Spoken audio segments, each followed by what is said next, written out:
natin ang panimpla, fish sauce, and huwag natin kalimutan ang seasoning oil. Ito yung nagpapabango sa ating lomi. And then, ilagay na natin ang ating slurry para lumapot ang ating sabaw. Yan. Focus na natin to. Todo na to. Hanggang ma-reach natin ang kanyang consistency. Yan. Huwag masyadong malapot. Kasi ito yung ating pansit lomi. Lagay na natin ang ating gulay para kompleto na ang ating pansit lomi.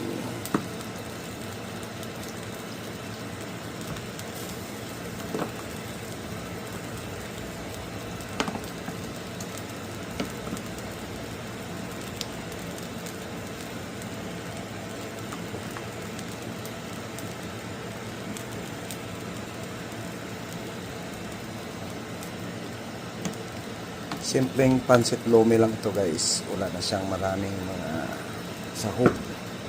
Very simple pansit lomi.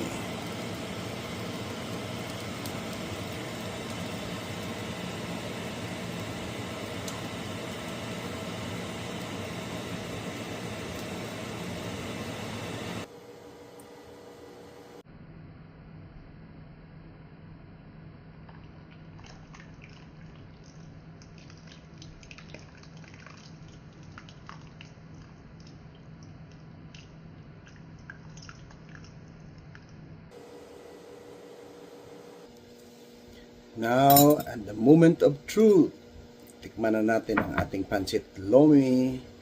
So, sa pagtikim natin ng ating pansit lomi, hindi masarap pag walang tinapay or pandesal. Yon. So, hali kayo guys. Subukan na natin at tikman ang ating nilutong pansit lomi.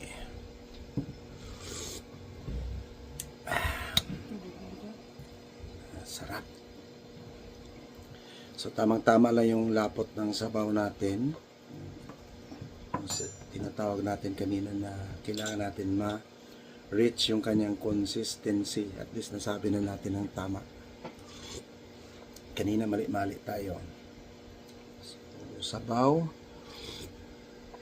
Siyempre ang pancit with kailangan yung lomi may atay.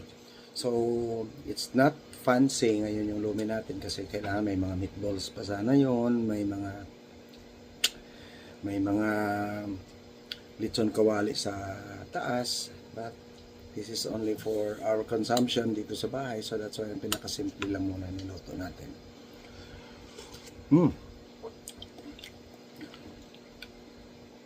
Kain tayo guys. Masarap ang pansit lomi sa malamig na panahon.